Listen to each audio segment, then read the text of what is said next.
Hi friends, welcome back to Deepthi తెలుగింటి రుచులు. ఈరోజు మన కిచెన్లో ప్రిపేర్ చేసిన చిట్టి చిట్టి పునుగులు అయితే మీ అందరితో ఎలా ప్రిపేర్ చేయాలో షేర్ చేసుకుంటున్నాను.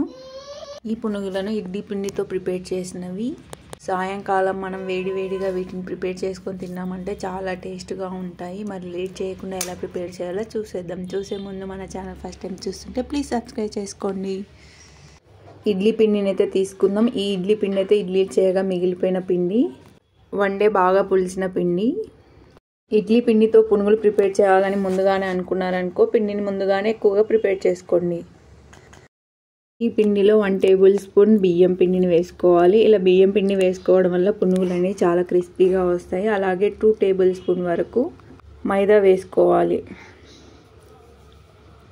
పిండిలు వేసిన తర్వాత స్పూన్తో బాగా మొత్తం మిక్స్ చేసుకోవాలి. పిండిలో మిక్స్ చేయడానికి 2 ఆనియన్స్ను గ్రీన్ చిల్లీస్ తీసుకుందాము. ఈ ఆనియన్స్ గ్రీన్ చిల్లీస్ని మనం చాలా చిన్నగా కట్ చేసుకోవాలి. 1/2 టీ స్పూన్ వంట సోడా వేసుకుందాం. మీరు ఇడ్లీ పిండిలో ముందుగా వేసుకుంటే వేసుకోవాల్సిన అవసరం లేదు. అలాగే 1 టేబుల్ స్పూన్ జీలకర్రను వేసుకోవాలి. 1/2 టేబుల్ స్పూన్ సాల్ట్, రుచికి సరిపడంత సాల్ట్ వేసుకోవాలి. వీటన్నిటిని వేసి బాగా మిక్స్ చేసిన తర్వాత ఇందులోకి మనం ముందుగానే ఆనియన్స్ అయితే కట్ చేసి ఉంచుకున్నాం కదా, ఆనియన్స్ అలాగే గ్రీన్ చిల్లీస్ని వేసుకోవాలి. వీటన్నిటిని వేసి బాగా మిక్స్ చేసిన తర్వాత ఇందులోకి కొత్తిమీరను తీసుకొని కొత్తిమీరను కూడా చాలా చిన్నగా కట్ చేసి వేసుకోవాలి.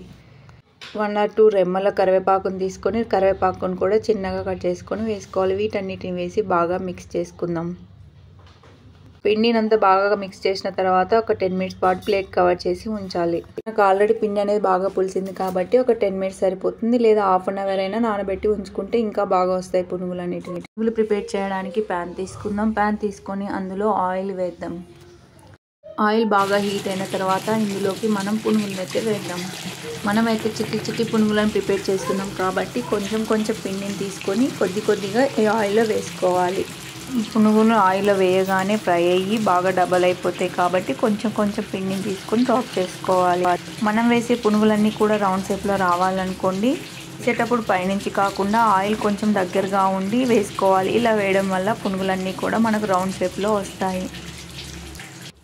పునుగుల్ని ఫ్రై చేసేటప్పుడు హై ఫ్లేమ్లో ఉంచి ఫ్రై చేయకుండా మీడియం ఫ్లేమ్లో ఉంచుకొని ఫ్రై చేయాలి. మీడియం ఫ్లేమ్లో ఉంచి ఫ్రై చేయడం వల్ల లోపలంతా కూడా సాఫ్ట్గా బాగా ఫ్రై అయ్యి పైన క్రిస్పీగా వస్తాయి.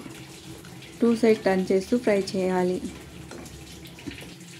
ఇలా బాగా రెడ్ కలర్గా క్రిస్పీగా వచ్చేంత వరకు ఫ్రై చేయాలి. ఇలా ఫ్రై చేసిన తర్వాత వీటన్నిటిని ఒక జాలరున్న గరిటెలోకి వేసుకుందాం. ఇలా జాలరున్న గరిటెలోకి వేసుకోవడం వల్ల ఇందులో ఎక్స్ట్రా ఆయిల్ ఏమైనా ఉంటే ఫిల్టర్ అయిపోతుంది.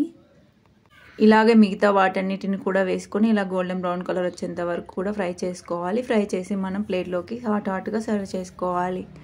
అంతేనండి, మనం ఇలా చిట్టి చిట్టి పునుగులను చాలా ఈజీగా ప్రిపేర్ చేసుకోవచ్చును. చూసారు కదా, చాలా బాగా అయితే వచ్చాయి ఈ పునుగులు. మీ ఇంట్లో కూడా ఎప్పుడైనా ఇడ్లీ పిండి మిగిలిందనుకోండి, ఇలా పునుగులు అయితే ప్రిపేర్ చేసుకోండి. మీరందరూ కూడా కంపల్సరీగా ఈ పునుగులు ప్రిపేర్ చేయండి, చాలా టేస్ట్గా ఉంటాయి. వేడివేడిగా వీటిని ఈవినింగ్ టైంలో స్నాక్స్గా ప్రిపేర్ చేసుకోవచ్చు, లేదంటే మార్నింగ్ టైంలో బ్రేక్ఫాస్ట్గా కూడా ప్రిపేర్ చేసుకోవచ్చు. నార్మల్గా తీసుకొని తిన్నా మనకు టేస్ట్గా ఉంటాయి. లేదంటే మనం వీటికి కాంబినేషన్గా ఏదైనా చట్నీ ప్రిపేర్ చేసుకొని తినవచ్చు. పల్లి చట్నీ లేదా పండు మిర్చి కారంతో అయినా తినవచ్చు. చాలా టేస్ట్గా అయితే ఉంటాయి.